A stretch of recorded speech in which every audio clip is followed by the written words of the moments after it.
बहुत बहुत शुक्रिया डॉक्टर अलाउद्दीन आपके तारुफ का। और बहुत ही इस यूनानी जगत पे आपका एहसान है जो यूनानी फिजिशियन को उस राह पे ले जा रही है जो मॉडर्न तरीका है। किसी भी मेडिकल कॉलेज में, किसी भी डिसिप्लिन में, चाहे वो एमबीबीएस का कॉलेज हो, चाहे सुपर स्पेशलाइजेशन कॉलेज हो, चाहे इंजीनियरिंग कॉलेज हो, सारी चीजें कॉलेज में नहीं पढ़ाई जाती है।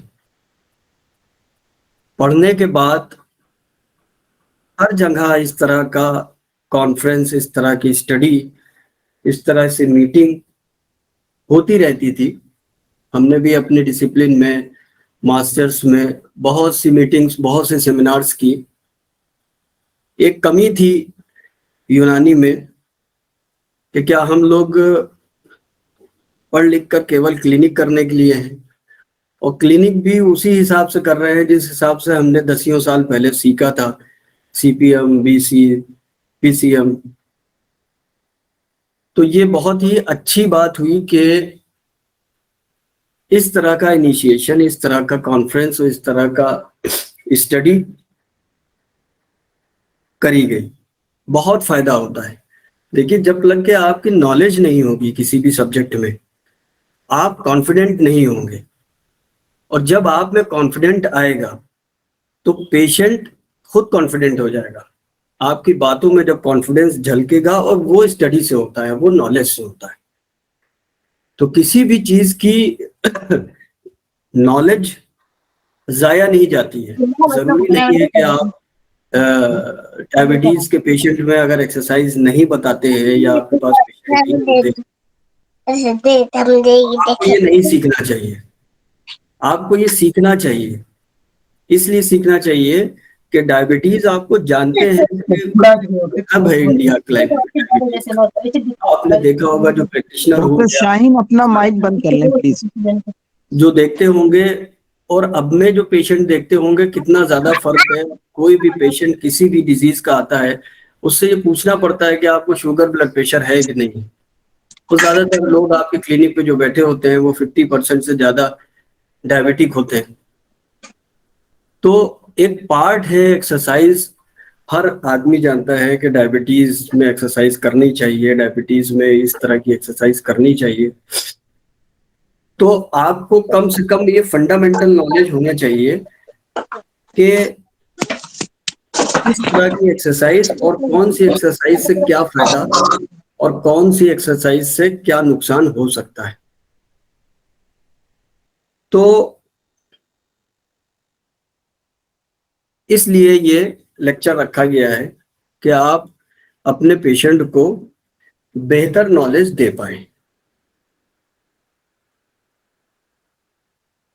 सबसे पहले मैंने ये चौथी पांचवी नंबर की स्लाइड लगा ली। एक चीज सोचिए कि वाई, मतलब थिंक करिए कि आप डायबिटीज क्यों होती है। तो अभी तक के तो कोई कॉज हमको मालूम नहीं। फैक्टर्स होते हैं, तरह तरह के फैक्टर्स होते हैं, जिसमें आपको मालूम है ओबेसिटी होता है, सीडेंटरी लाइफ स्टाइल। मतलब माना गया है कि अभी तक के कोई ऐसा मतलब बैक्टीरिया, वायरस नहीं है जो जिसको खोज के बता दे कि ये डायबिटीज हो गई है इससे। तो कारण होते हैं, फैक्टर्स होते हैं। तो फैक्टर्स में हम लोग ये देखते हैं कि सेडेंटरी लाइफ हो गई, इंसुलिन रेजिस्टेंस हो गया, ओबेसिटी हो गई और जेनेटिक्स। इससे डायबिटीज डेवलप हो सकती है। सबको नहीं होती है ओबेसिटी में, सबको नहीं होता है इंसुलिन रेजिस्टेंस, जिंदगी भर पड़ा रहता है मगर डायबिटीज नहीं होती है, मगर हो सकती है। तो ये फैक्टर्स होते हैं। तो एक फैक्टर आप ये सोचिए कि कितना, मतलब आप इसको विजुलाइज करिए कि कार्बोहाइड्रेट मेटाबॉलिज्म जो होती है उसी का डिस्टर्बेंस होता है ये डायबिटीज। जो ग्लूकोज की मेटाबॉलिज्म हो रही है हमारे बॉडी में। तो मतलब एक हमने ये सोचा कि क्या ये एक बेहतर कारण हो सकता है जिसको हम समझ के लाइफ स्टाइल चेंज कर सकते हैं। तो फ्रॉम मतलब जो होमोसेपियंस के जो पुराने एरा में जब हम लोग इवॉल्व हुए, जब हम लोग ने चलना सीखा और फिर बाद में शिकार करना सीखा, तो उस वक्त हम लोग को एक मैकेनिज्म मिली कि हम खाना खाते थे और उसको स्टोर कर लेते थे, एनर्जी स्टोर कर लेते in a form of glucose, glycogen और जो है फैटी एसिड और लिपिड्स में। तो उस वक्त हम लोग जो प्राइमरी ह्यूमंस थे उनको खाने की अवेलेबिलिटी बहुत ज़्यादा नहीं थी। कई दिनों में एक बार, कई हफ्तों में एक बार हम लोग शिकार करते थे और शिकार करने के बाद उसको खा लेते थे। वो खाने के बाद वो एनर्जी हम स्टोर कर लेते थे in form of glucose, glycogen, liver में, मसल में और एडिपोज टिश्यू में। अगले कुछ दिनों तक के अगर हमको कोई खाना नहीं मिलता था तो उसी एनर्जी से हम लोग अपनी बॉडी को सर्वाइव करते थे। तो ये एक मैकेनिज्म इतनी अच्छी रही, तो इंसान के बका के लिए रही। अगर हमको लगता है कि अगर ये मैकेनिज्म हम लोग के पास ना होती, खैर जानवरों के पास भी ये मैकेनिज्म है, तो जानवर और हम लोग यहाँ तक नहीं आ पाते, क्योंकि हम लोग को खाने की अवेलेबिलिटी नहीं थी। हो सकता महीनों तक हम लोग को भटकना पड़ता शिकार के लिए। तो उन दिनों में अगर हम लोग के पास ये कंजर्व फूड ना होता तो मर जाते। तो ये एक मैकेनिज्म उस वक्त बून थी, मतलब आगे ह्यूमन की हिस्ट्री को आगे ले जाने के लिए, ह्यूमन सर्वाइवल के लिए बून थी। मगर अब इसको देखिए, इसका उल्टा, अभी प्रोसेस तो वही रह गया। हम लोग एनर्जी तो कंजर्व करते हैं, मगर दो चीजें हुई, लाइफ स्टाइल सीडेंटरी हो गई और फूड की अवेलेबिलिटी बहुत ज्यादा हो गई, कार्बोहाइड्रेट डेंस फूड हो गया। तो हम लोग क्या कर रहे हैं, हम लोग केवल खा रहे हैं, खा रहे हैं, खा रहे हैं और खा रहे हैं, और जो हम लोग का कंजर्व फूड है, जो हम लोग का स्टोर फूड है, वो हम लोग इस्तेमाल नहीं कर रहे हैं। यहीं पे एक डिस्टर्बेंस हुआ, जिससे हम लोग की ग्लूकोज लेवल धीरे धीरे धीरे धीरे करके इंसुलिन रेजिस्टेंस के बाद ओबेसिटी और उसके बाद डिफरेंट मेटाबॉलिक डिजीज होने लगी। तो मेरे ख्याल से आप लोग को समझ में आ गया होगा कि इस तरह से जो है डायबिटीज को सोचा जा सकता है और इससे निपटा जा सकता है। और होने से पहले बहुत लोग अगर इस चीज को सोच लेंगे कि किस तरह से हम लोग एनर्जी ले रहे हो, किस तरह से उसका यूटिलाइजेशन कर रहे हैं, अगर वो हम लोग सीख गए तो हो सकता है कि हम लोग अपने आप को भी और हमारे पेशेंट को भी एजुकेट कर पाएंगे। क्योंकि डायबिटीज जो होती है लाइफस्टाइल डिसऑर्डर है। अच्छा, तो ये मेरे ख्याल से सबको कुछ समझ में आया कि इस तरह की चीजें, doctor Alauddin? Yes, very good. है ना? तो इस चीज को जो है अगर आप ये रियलाइज कर लेंगे तो सारी चीजें आसान हो जाएंगी। शुगर के साथ, दवा के साथ साथ आपको कॉन्फिडेंस आएगा कि क्या हम पेशेंट की काउंसलिंग करके इस चीजों को उसको समझा सकते हैं कि नहीं समझा सकते हैं, कि केवल दवाई बता सकते हैं। तो अच्छा, अब जब हम एक्सरसाइज के बारे में सोचेंगे कि क्या, मतलब हम लोग आते हैं और पेशेंट आते हैं हम लोग के पास और कह देते ठीक है एक्सरसाइज किया करो, है ना? उसके पीछे की फिजियोलॉजी जब तक के हम नहीं जानेंगे कि वाकई में एक्सरसाइज से क्या होता है। भाई कई बार हम मेटफॉर्मिन पढ़ लेते हैं कि मेटफॉर्मिन से ये होता है, इंसुलिन रेजिस्टेंस कम होता है, ग्लूकोज अपटेक बढ़ जाता है। क्या हमको एक्सरसाइज के बारे में मालूम है कि किस तरह की मैकेनिज्म होती है जब हम एक्सरसाइज करते हैं? तो एक नॉर्मल पेशेंट, एक नॉर्मल पर्सन जो शुगर नहीं है जिसको, अगर वो एक्सरसाइज करता है तो क्या क्या फिजियोलॉजिकल चेंजेस आते हैं। अच्छा, इसमें एक पहला पॉइंट बहुत अच्छा है। जैसे हम भी जब नहीं पढ़ते थे या हम एज ए नॉर्मल बीएमएस थे, तो मतलब इस चीज को बताइएगा, कितने लोग यही कहते थे पेशेंट को कि एक्सरसाइज किया करो इंसुलिन बढ़ जाती है? कितने लोग कहते थे ये बताइए? कहते थे कि नहीं कहते थे? तो आज ये सीख लीजिए कि एक्सरसाइज जब हम करते हैं तो हम लोग के एंडोजेनस इंसुलिन सिक्रेशन कम हो जाता है। एंडोजेनस इंसुलिन सिक्रेशन कम हो जाता है, उसकी बहुत बड़ी वजह है। आप ये समझ लीजिए, ये इतनी बढ़िया मैकेनिज्म है कि जब इंसुलिन कम हो जाता है तो उसका दूसरा हार्मोन जो होता है ग्लूकागॉन, उसका अपोजिट हार्मोन होता है, उसका सिक्रीशन बढ़ जाता है। तो यहाँ पे हम लोग निकालते हैं इंसुलिन ग्लूकागॉन रेशियो जो होता है वो कम हो जाता है, मतलब ग्लूकागॉन जो है बढ़ जाता है। तो ग्लूकागॉन का क्या काम होता है, जब इंसुलिन सप्रेशन हो जाता है, जैसे ही एक्सरसाइज आप करते हैं इंसुलिन सप्रेस हो जाती है, इंसुलिन निकलना बंद हो जाती है, ना के बराबर हो जाती है और बहुत कम हो जाती है। तो ग्लूकागॉन जो है बढ़ जाता है। ग्लूकागॉन का क्या काम होता है, ग्लूकागॉन जो होता है वो हिपैटिक ग्लूकोनियोजेनेसिस कहलाता है। मतलब अब जब आप एक्सरसाइज कर रहे हैं, इंसुलिन आप सप्रेस हो गया है, तो आपको एनर्जी कहाँ से मिलेगी? एनर्जी मिलेगी आपको हिपैटिक ग्लूकोनियोजेनेसिस, लीवर में स्टोर जो आपका ग्लूकोज है एज ए ग्लाइकोजन। लीवर में जो स्टोर ग्लाइकोजन है, जो आपका फैट स्टोर है, जो आपका मसल में ग्लाइकोजन है, वो टूट टूट के ग्लूकोज में बनेगा और वो ग्लूकोज जो है ब्लड में सप्लाई होगा और वो ब्लड में सप्लाई आपको एक्सरसाइजिंग मसल में, जो आप मसल एक्सरसाइज कर रही है उसको सप्लाई करेगा। तो देखिए स्टोर फैट को यूज करने का ये एक तरीका है, जो आपने खा पी के स्टोर किया है, तो जब एक्सरसाइज करेंगे तो आपके पास एक्सरसाइज के लिए एनर्जी चाहिए। तो वो एनर्जी किस तरह से मिलती है कि उस वक्त एक्सरसाइज के वक्त इंसुलिन सप्रेस हो जाती है, ग्लूकागॉन बढ़ जाता है। ग्लूकागॉन बढ़ने से आपका जो स्टोर एनर्जी होती है वो रिलीज होती है in the form of glucose, और आप उससे जो है एनर्जी यूज करते हैं और सस्टेन करते हैं एक्सरसाइज के लिए, नहीं तो फटीग हो जाता है। ये तो एक बहुत बढ़िया मैकेनिज्म है। दूसरा क्या होता है कि जब एक्सरसाइज आप करते हैं तो ग्लूकोज की डिमांड बढ़ जाती है। जब आप एक्सरसाइज करेंगे तो ग्लूकोज की मसल में डिमांड बढ़ जाएगी कि उसको ज्यादा ग्लूकोज, उसको ज्यादा एनर्जी की जरूरत होती है। तो एक GLUT4 प्रोटीन होता है, ग्लूकोज ट्रांसपोर्टर प्रोटीन होता है। ये ग्लूकोज को इंसुलिन के साथ और रिएक्ट करके, इंसुलिन के साथ एसोसिएट करके या इंसुलिन के साथ बाइंड करके ये GLUT4 प्रोटीन एक चैनल बनाता है, इससे ग्लूकोज अंदर चला जाता है सेल के अंदर। तो जब हम एक्सरसाइज करते हैं तो GLUT4 का रिक्रूटमेंट बढ़ जाता है, मतलब GLUT4 प्रोटीन जो होता है वो ज्यादा मसल में और उसके जो है सेल्स के जो सेल्स की सेल वॉल पे ज्यादातर जो है रिक्रूट हो जाती है। मतलब अगर एग्जाम्पल के तौर पे 50 GLUT4 प्रोटीन आपके हैं चैनल हैं तो वो 100 हो जाते हैं।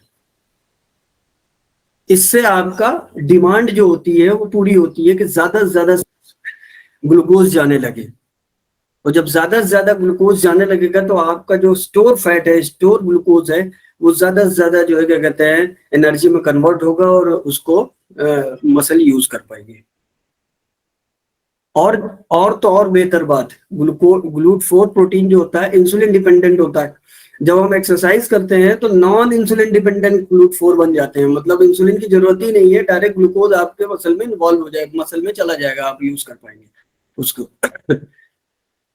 तो 2 GLUT4 प्रोटीन जो है इसमें बन जाते हैं, एक इंसुलिन डिपेंडेंट, एक नॉन इंसुलिन डिपेंडेंट। तो आपका एनर्जी का यूटिलाइजेशन हो जाता है।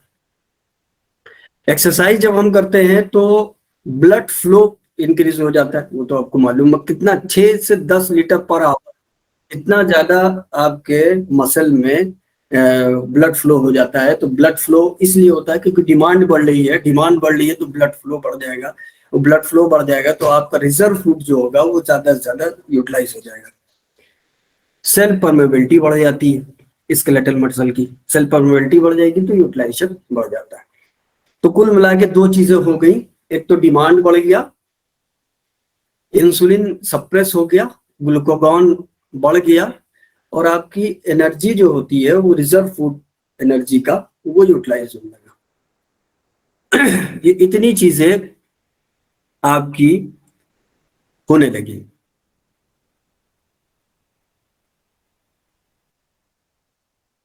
तो मेरे ख्याल से एक्सरसाइज फिजियोलॉजी क्या है वो आपको समझ में आ गई होगी।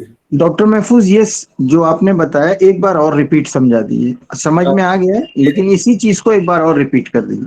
अच्छा, तो इसमें क्या होता है कि देखिए हम जो जैसे मान लिया कि मैं कोई दवा जो खाते हैं उसकी एक मैकेनिज्म होती है, वो पेट में जाती है, घुलती है, ये किस तरह यूज होती है, या उसका कौन से रिसेप्टर काम करते हैं उस पे, उसको कितनी डोज में लेनी चाहिए, तो ये सब चीजें होती है ना। इसी तरह से एक्सरसाइज की भी फिजियोलॉजी होती है।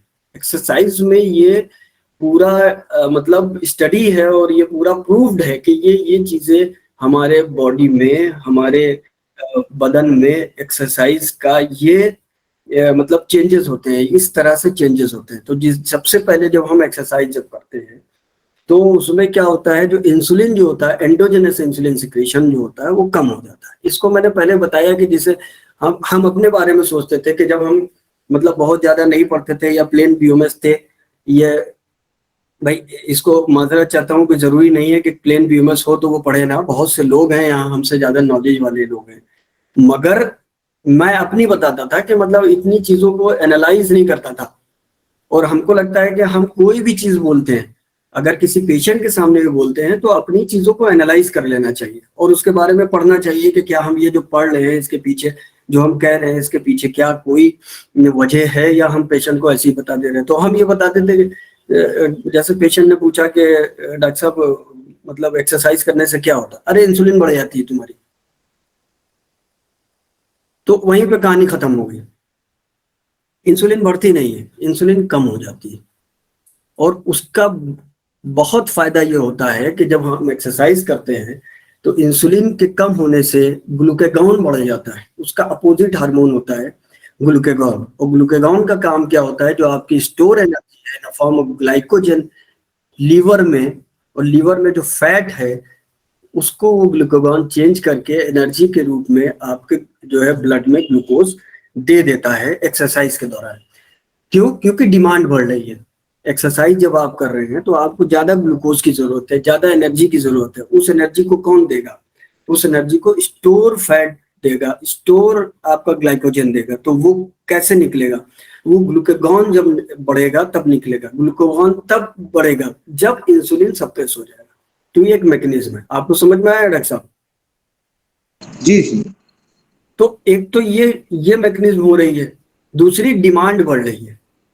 डिमांड को सप्लाई पूरी करने के लिए क्या हो रहा है, जब हमारी मसल की डिमांड बढ़ेगी तो एक तो हमने अपनी बॉडी का स्टोर फूड को यूज कर लिया, दूसरा डिमांड को कैसे यूज किया? डिमांड को हमने यूज किया कि हम जब एक्सरसाइज करते हैं तो हमारी मसल में ब्लड सप्लाई बढ़ गई धड़कन बढ़ी, आउटपुट बढ़ा, और इतना बढ़ा कि लगभग 6 से 10 लीटर पर आवर हर मसल में जाता है ब्लड। तो ये डिमांड बढ़ी, तो उसका ये जो है क्या कहते हैं इस तरह से मैनेज कर लिया उसने बॉडी को, बॉडी ने। तो डिमांड बढ़ा दी तो सर्कुलेशन भी बढ़ गया। आपने डिमांड कैसे बढ़ाई? आपने एक्सरसाइज करके डिमांड बढ़ाई, तो सर्कुलेशन वहां बढ़ गया। और क्या हुआ, एक बढ़िया चीज सेलुलर लेवल पे कि GLUT4 प्रोटीन जो होते हैं, ग्लूकोज ट्रांसपोर्टर, इसका फुल फॉर्म होता है ग्लूकोज ट्रांसपोर्टर 4 प्रोटीन। ये क्या होता है, वो सेल्स में ग्लूकोज को ले जाते हैं इंसुलिन के साथ, इंसुलिन के साथ अटैच होकर। तो ये दो तरह से हो जाते हैं, एक इंसुलिन डिपेंडेंट भी हो जाते हैं, एक इंसुलिन डिपेंडेंट होते हैं। तो बिना इंसुलिन की होने के बावजूद आप अपने ग्लूकोज को डायरेक्ट यूटिलाइज कर लेते हैं। आप देख लीजिए कि जिन डायबिटीज पेशेंट में इंसुलिन की कमी होगी उनको जरूरत ही नहीं है कि इंसुलिन की, आप एक्सरसाइज करेंगे तब भी उनका जो है जो सर्कुलेटिंग ग्लूकोज है वो कम हो जाएगा, क्योंकि GLUT4 प्रोटीन जो होते हैं वो नॉन इंसुलिन डिपेंडेंट भी पैदा हो जाते हैं। समझ में आ रहा है ना सर? ये GLUT4 प्रोटीन जो होते हैं वो आपका जो ग्लूकोज का जो रिक्वायरमेंट है उसको पूरा कर देते हैं। ये ज्यादा से ज्यादा रिक्रूट हो जाते हैं। अगर आपके पास 5-10 हैं तो ये एक्सरसाइज के दौरान पे सैकड़ों में जो है रिक्रूट हो जाते हैं आपकी डिमांड पूरी करने के लिए। और फिर सेल की परमेबिलिटी बढ़ जाती है, मतलब सेल वॉल जो होती है वो पतली हो जाती है, ताकि वो चीजें आसानी से जो हमारे ट्रांसपोर्ट, जो हमारे ग्लूकोज का और जितने मिनरल्स के ट्रांसपोर्ट होते हैं वो भी एक्सरसाइज के दौरान पे बहुत बेहतर हो जाए। तो ये एक नॉर्मल पर्सन की हम फिजियोलॉजी बता रहे हैं, हम डायबिटिक पेशेंट की नहीं बता रहे हैं। इसमें ये ध्यान रखिएगा, हम डायबिटिक पेशेंट की ये एक्सरसाइज फिजियोलॉजी ग्लूकोज की नहीं बता रहे। ये नॉर्मल पेशेंट में, नॉर्मल पर्सन में होता है। ठीक है डॉक्टर साहब, आगे बढ़े हम? जी जी। कंटिन्यू। तो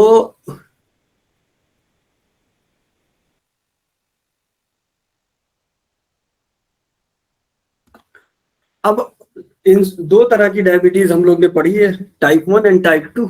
टाइप 1 जो होती है वो इंसुलिन डिपेंडेंट होती है और टाइप 2 नॉन इंसुलिन डिपेंडेंट होती है। पहले हम टाइप 1 में पढ़ेंगे।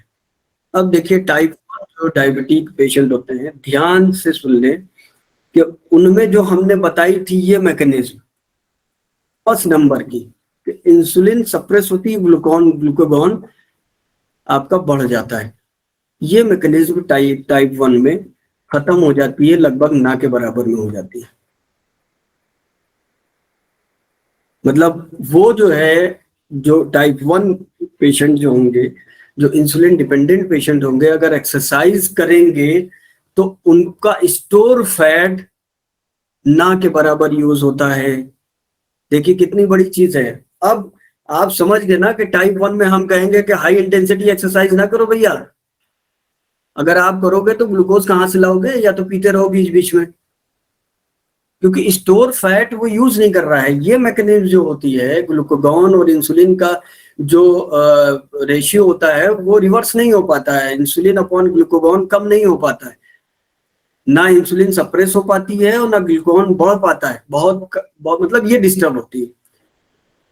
तो टाइप 1 डायबिटीज के पेशेंट जो होते हैं वो एक्सरसाइज के दौरान पे अपना store fat, store glycogen glucose में चेंज नहीं कर पाते हैं, तो उनका रिस्क क्या होता है, हाइपोग्लाइसीमिया का रिस्क बहुत बढ़ जाता है।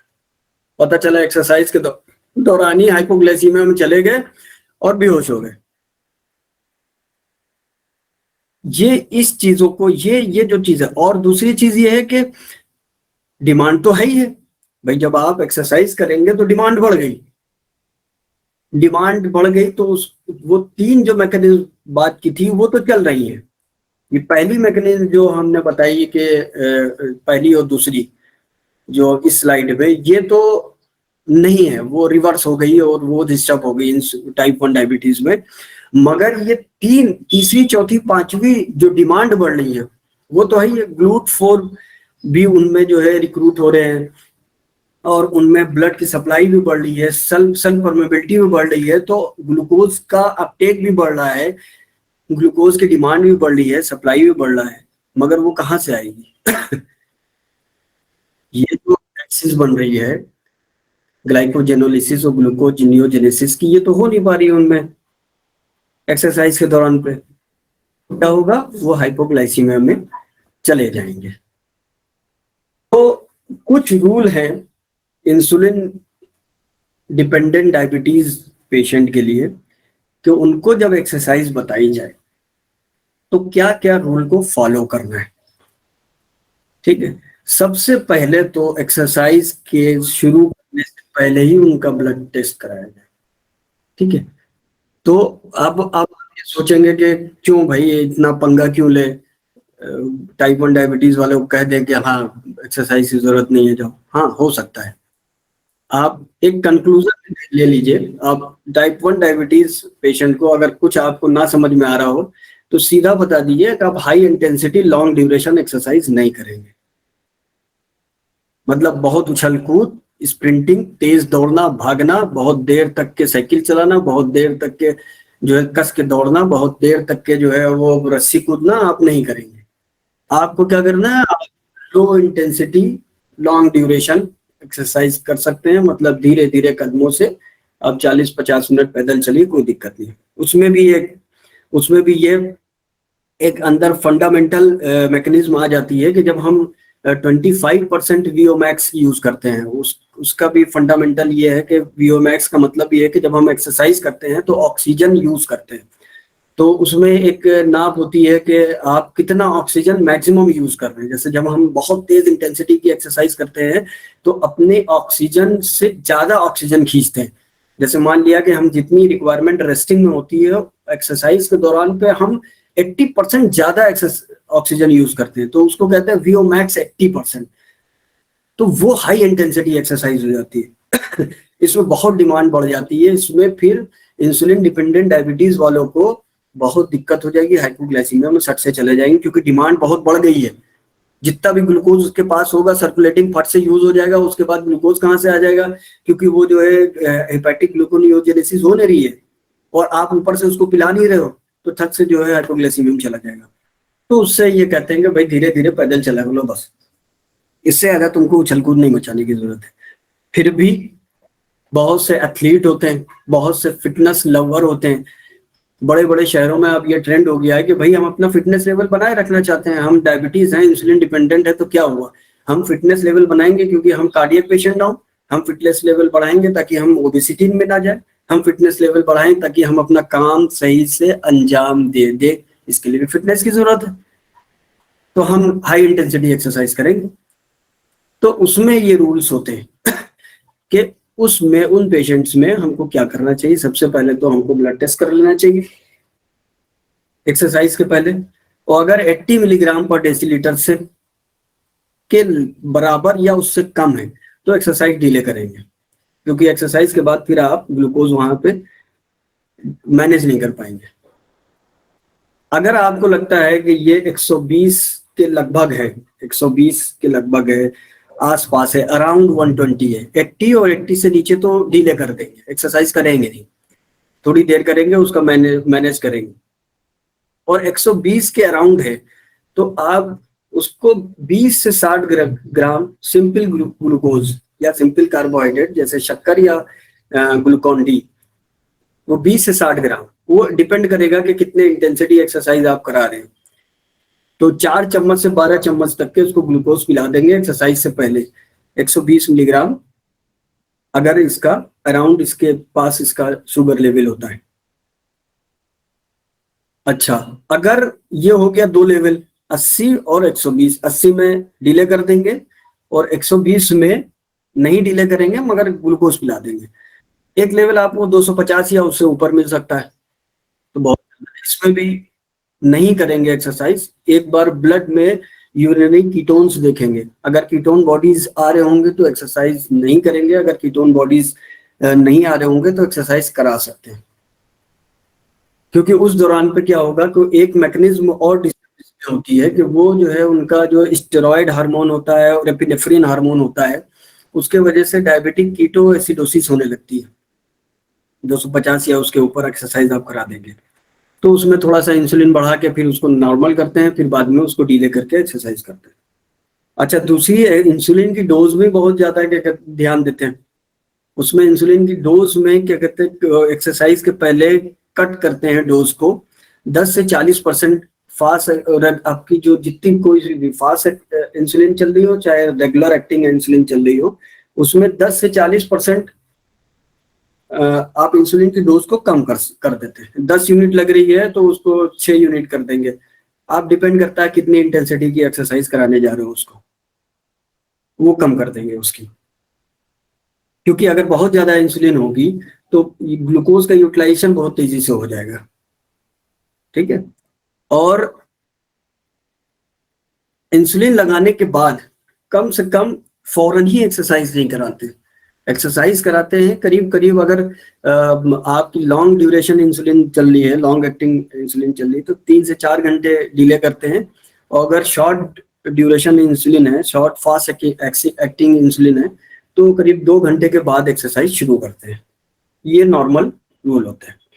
फिर बीच बीच में क्या होता है कि उसका हर 30 मिनट पे उसका ब्लड शुगर चेक करते रहते हैं, हर 30 मिनट पे ब्लड शुगर चेक करते रहते हैं, और अगर आपको लगता है कि उसका शुगर लेवल डाउन हो रहा है तो आप उसको सप्लीमेंट देते रहते हैं, 20 से 60 ग्राम ग्लूकोज का, सिंपल ग्लूकोज का बीच बीच में सप्लीमेंट देते रहते हैं ताकि उसका ग्लूकोज मेंटेन करते हैं।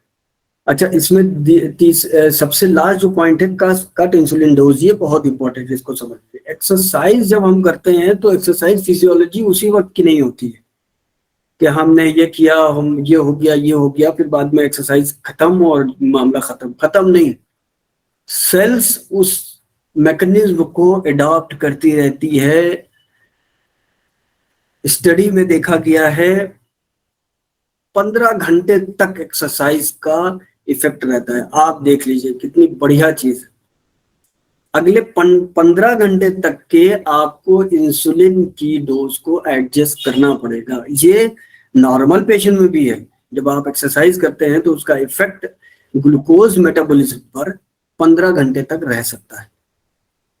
तो इतनी बढ़िया जो है एक्सरसाइज का इफेक्ट आता है।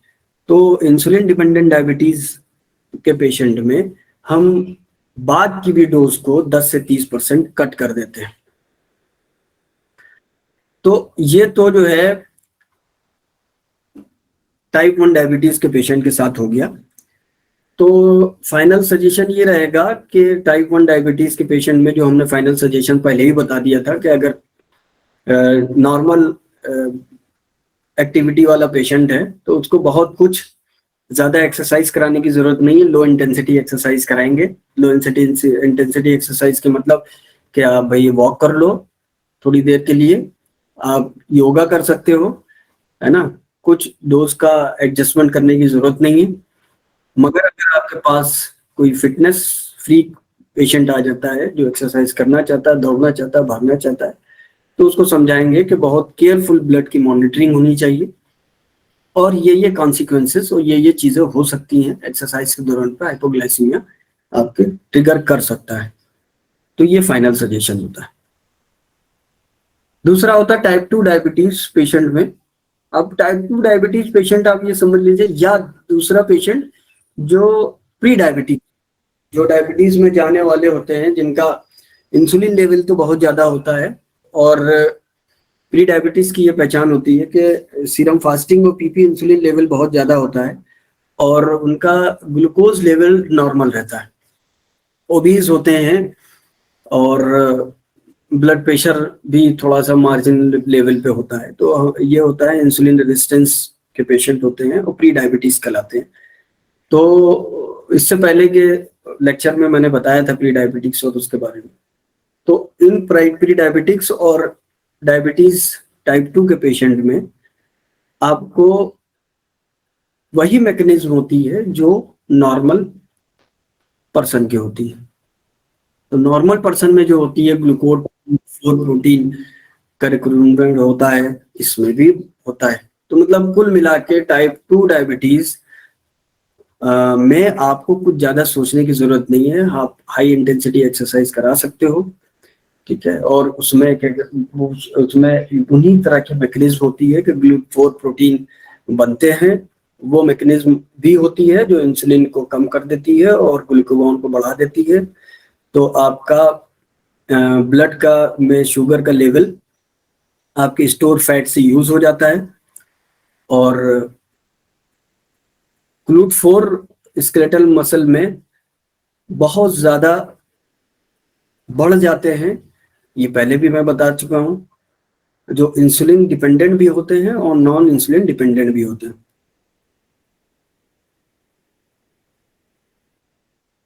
अच्छा, इसमें टाइप 2 डायबिटीज मेलाइटस में क्या होता है कि ये देखा गया है कि नाइट्रिक ऑक्साइड का थोड़ा सा इन्वॉल्वमेंट रहता है, नाइट्रिक ऑक्साइड कम हो जाती है। टाइप 2 डायबिटीज मेलाइटिस में नाइट्रिक ऑक्साइड कम हो जाती है। जो एंडोजेनस एंडोथीलियल सेल्स से नाइट्रिक ऑक्साइड निकलती है सेल्स में, वो टाइप 2 डायबिटीज में कम हो जाती है। जब हम एक्सरसाइज करते हैं तो उसका एक इफेक्ट ये होता है कि नाइट्रिक ऑक्साइड एंडोथीलियल सेल से बनने लगती है, अगमेंटेड हो जाती है, प्रमोट हो जाती है।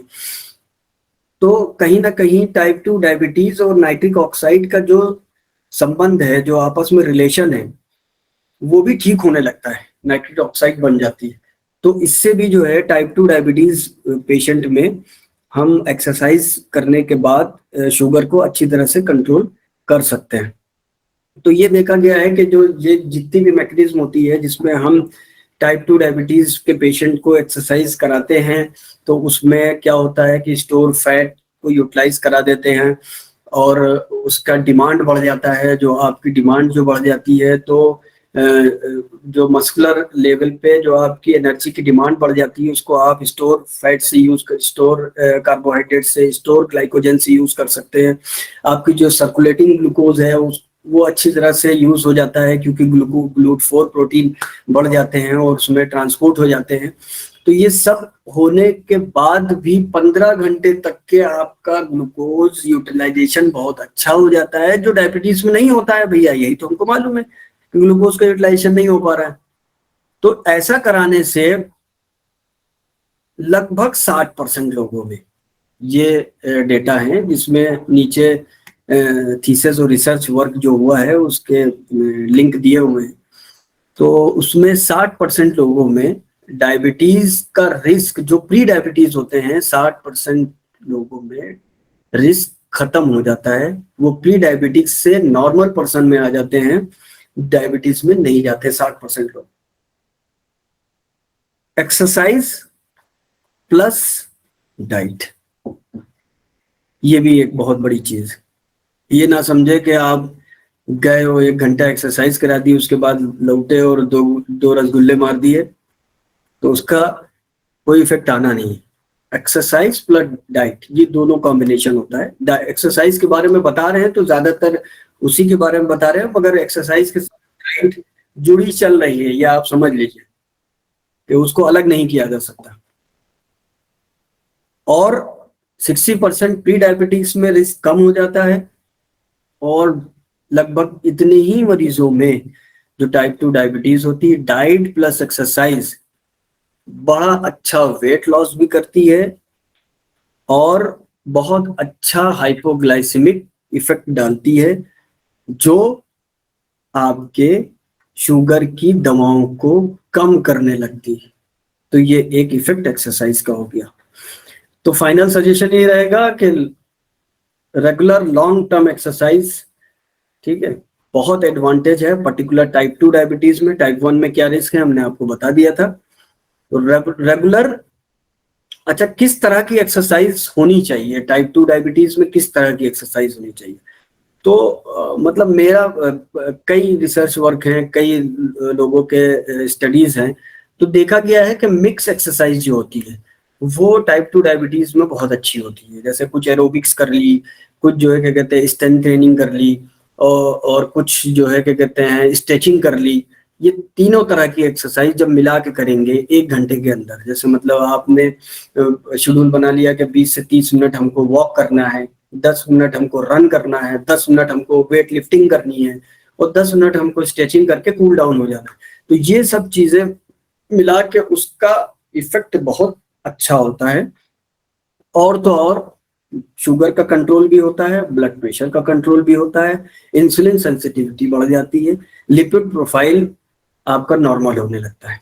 ठीक है, लिपिड प्रोफाइल में बहुत ही लोग परेशान रहते हैं, मेरा ट्राइग्लिसराइड बढ़ गया, मेरा ट्राइग्लिसराइड बढ़ा रहता है, दवा खाते हैं कम हो जाता है, फिर बढ़ जाता है। ट्राइग्लिसराइड क्या है आप समझिए। तो ट्राइग्लिसराइड क्या होता है भाई? ट्राइग्लिसराइड जो होता है आपके लिपिड्स ही तो है, 3 मॉलिक्यूल होते हैं फैटी एसिड के, फैटी एसिड के 3 मॉलिक्यूल ट्राइग्लिसराइड बना देते हैं। और समझिए ट्राइग्लिसराइड कैसे बनता है। ट्राइग्लिसराइड बनने का कारखाना लगा है लीवर में। आप समझते हैं कि हम चिकना खाते हैं तो ट्राइग्लिसराइड बन जाता है, ये नहीं होता है डॉक्टर साहब, समझिए। आपने गाय को देखा है कभी? कभी खाती है गोश्त, दिन भर चरा करती है, कितनी चर्बी होती है, कहां से आ जाती है? क्यों? क्योंकि लीवर ट्राइग्लिसराइड बना रहा है। लीवर को जितना कार्बोहाइड्रेट दोगे, एक्स्ट्रा कार्बोहाइड्रेट सट से स्टोर कर देगा, किसमें?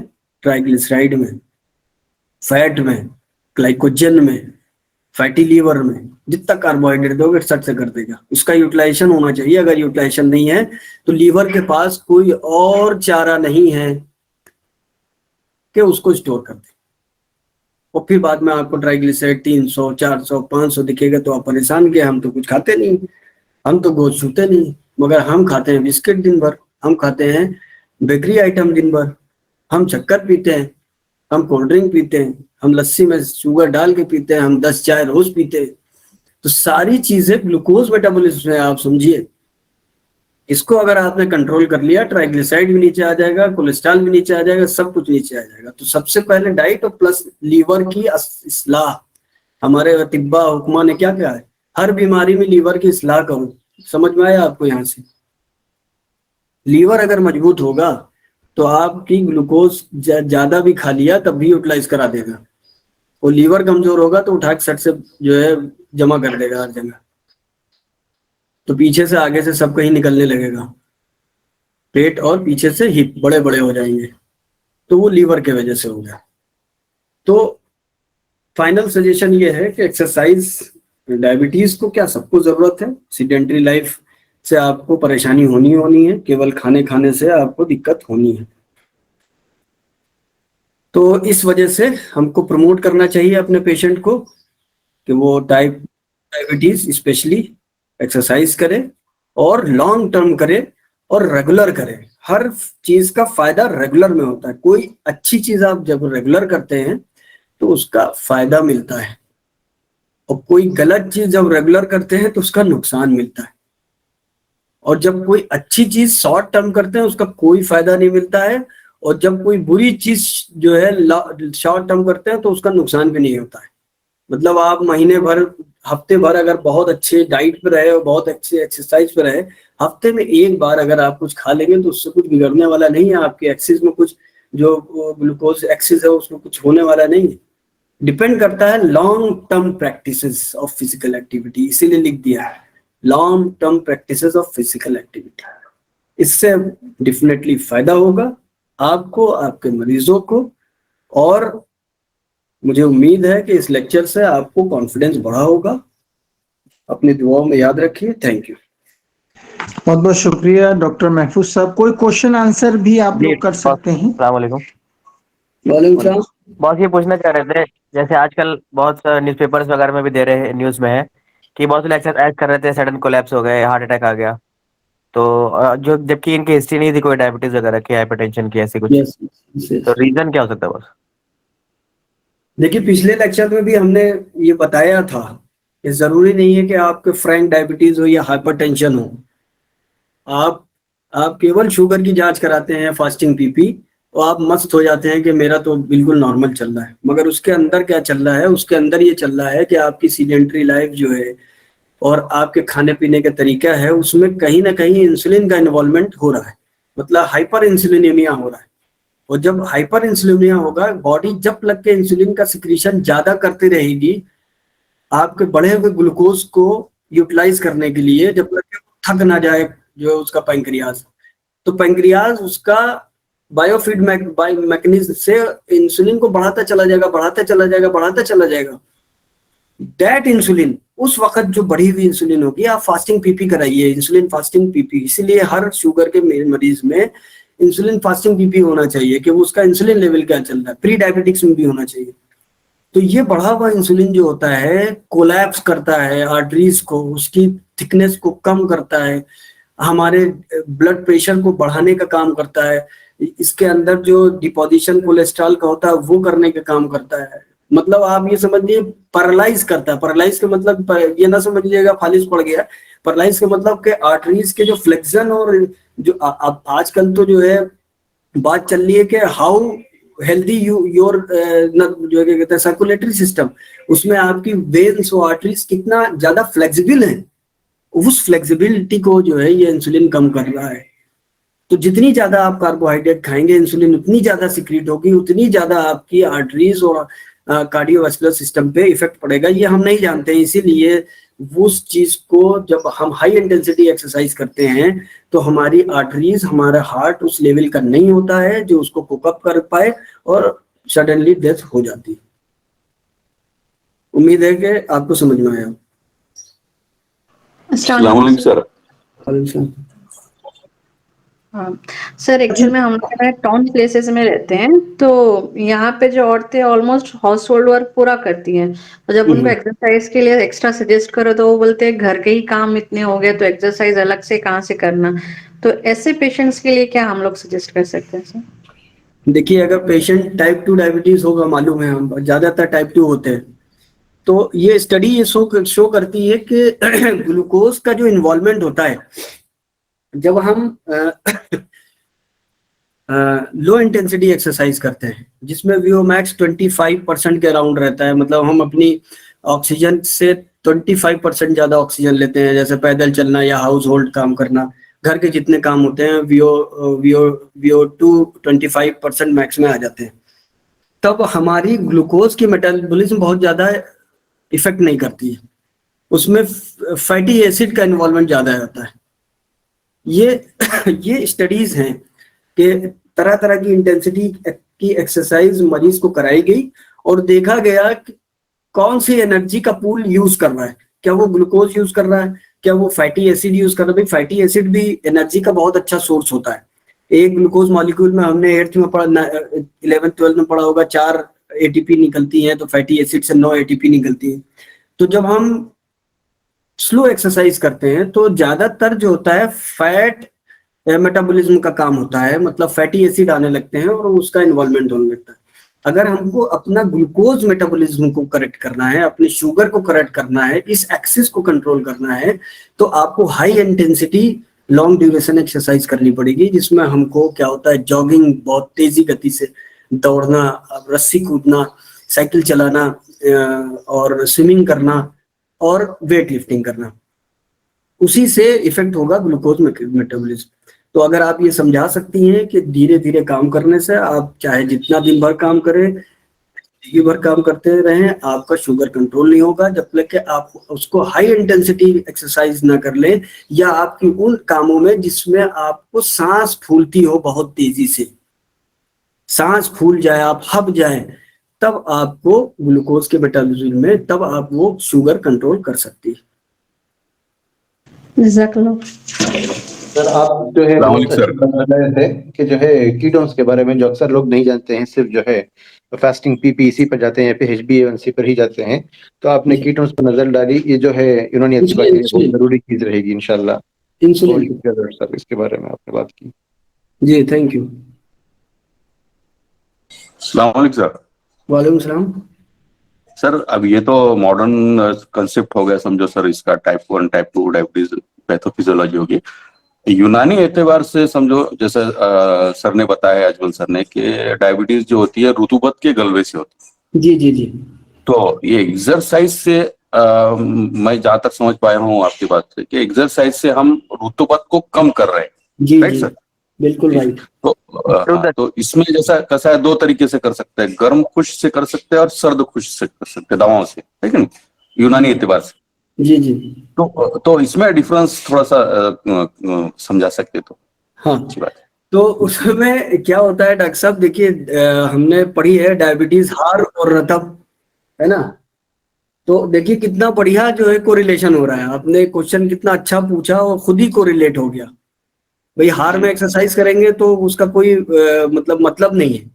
तो जितनी भी इंसुलिन डिपेंडेंट डायबिटीज होती हैं वो ज़ियाबतीज हार होती हैं, मतलब एकदम से होने वाली, मतलब धीरे धीरे नहीं होती हैं। जब टाइप 2 डायबिटीज होती है वो धीरे धीरे होती है, पहले इंसुलिन रेजिस्टेंस होगा, ओबेसिटी होगी, जेनेटिक्स फैक्टर आएंगे, और फिर बाद में पता चला कि आपका वो प्रोसेस 30 साल से शुरू हो रहा था, आपने खाते गए, कल्ले बढ़ाते गए और पेट बढ़ाते गए, उसके बाद धीरे धीरे इंसुलिन रेजिस्टेंस हुआ, और इंसुलिन रेजिस्टेंस के बाद आपको डायबिटीज हो गई। तो ये डायबिटीज जो होगी वो रुतूबत की वजह से हो गई। तो रुतूबत की वजह से आपको एक्सरसाइज करी और रुतूबत कम हो गई और डायबिटीज आपकी कंट्रोल हो गई। मगर एक दूसरी डायबिटीज, टाइप 1 डायबिटीज जो इंसुलिन डिपेंडेंट होती है, वो हार होती है, एकदम से होती है। तो आपने देखा भी होगा टाइप 1 डायबिटीज एकदम से हो गई, तो वो जो जब हमने मान ही लिया उसको हार है, तो उसमें एक्सरसाइज का बहुत ज्यादा रोल नहीं है। यही तो मॉडर्न कॉन्सेप्ट ने बताया। समझ में आ गया ना डॉक्टर साहब आपको? जी सर, थैंक यू। जी sir, thank you sir, thank you. Doctor साहब और किसी क्वेश्चन?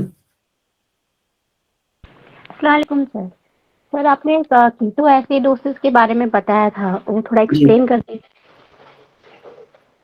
डॉक्टर साहब कीटो एसिडोसिस को एक्सप्लेन करने के लिए बहुत समय की जरूरत होगी, मगर नहीं एक सर, आपने चीज हम आपको एक्सप्लेन किया था ना, जी डिले करना है, वो एक्सरसाइज वाले पार्ट में आपने एक्सप्लेन किया था ना कि इंसुलिन आपको 80 मिलीग्राम रहेगा तो डिले करना है। उस वाले पार्ट में जो आपने कीटो एसिडोसिस का रोल बताया था सर, वो एक्सप्लेन कर दीजिए। हाँ, मतलब उसमें अगर 250 से ज्यादा शुगर है तो उसमें पहले देख लेते हैं कीटोन बॉडीज तो नहीं आ रही है यूरिन में। अगर यूरिन में कीटोन बॉडीज नहीं आ रही तो इसके मतलब हमारा प्रोटीन मेटाबॉलिज्म जो है वो डिस्टर्ब नहीं कर रही है। कीटोन बॉडीज क्या होती है, जब प्रोटीन जो नाइट्रोजन बैलेंस कहते हैं ना, हमारी नाइट्रोजन बैलेंस में होना चाहिए। जितना हम प्रोटीन लेते हैं उतना प्रोटीन लगता है और उसका टूटता नहीं है। मतलब प्रोटीन को हमेशा नाइट प्लस बैलेंस में रहना चाहिए। मतलब प्रोटीन एनर्जी अगर हम प्रोटीन से लेने लगेंगे तो प्रोटीन क्या होता है, कीटोन बॉडीज बनाने लगेगी। तो उस वक्त जब हम मेरी शुगर बहुत ज्यादा बढ़ी है, इसका मतलब एनर्जी हम यूज नहीं कर पा रहे हैं ग्लूकोज से, तो इंसुलिन हमारी कम है, उसका ग्लूकोज हमारे ब्लड में तो सर्कुलेट कर रहा है 250, 300, 400, 500 दिखा रहा है, और मगर हमको एनर्जी की जरूरत है। जो इंसुलिन की कमी के वजह से वो सर्कुलेटिंग, जो इंसुलिन का काम क्या होता है, इंसुलिन का काम ये होता है जो आपका ग्लूकोज जो बह रहा है, जो आपका शुगर ब्लड में बह रहा है, उसको यूटिलाइज करा देना, उसको यूज करा देना। अगर वो नहीं होगी तो ग्लूकोज बहता रहेगा, यही हाइपर ग्लाइसीमिया हो गया। तो जब हाइपर ग्लाइसीमिया रहेगा तो क्या होगा, बॉडी क्या होगा कि दो स्टोरेज एनर्जी का यूज करती है। एक तो फैट का यूज करने लगती है और दूसरा प्रोटीन का यूज करने लगती है। तो अगर फैट का भी स्टोर आपके पास कम है और लीन एंड थिन है तो प्रोटीन का स्टोर यूज करने लगती है। तो प्रोटीन से जब एनर्जी बॉडी लेने लगेगी तो वो बाई प्रोडक्ट में कीटोन बनाने लगेगी, वो कीटोन बॉडीज हमारी जो है बॉडी में आने लगेगी। तो प्रोटीन से बनी हुई सारी चीजें, तो फिर आपका सारा सिस्टम डेवलप जो है दिक्कत होने लगेगी। तो इसलिए देखते हैं कि जब 250 मिलीग्राम पर डेसीलीटर के आसपास या उससे ज्यादा शुगर होती है तो फिर हम ये देखते हैं कि कीटोन बॉडीज तो नहीं आ रही है, कि ऐसा ना हो कि एनर्जी वो अपने जो है उससे ले रहा हो, प्रोटीन से ले रहा हो, तो उसका प्रोटीन डिग्रेड हो रहा हो, तो उसको जो है स्टे करा देते हैं, उसको जो है शुगर पिलाते हैं, उसको इंसुलिन लगाते हैं, उसको एनर्जी देते हैं, उसके बाद एक्सरसाइज कराते हैं। उम्मीद है समझ में आया होगा। Thank you sir.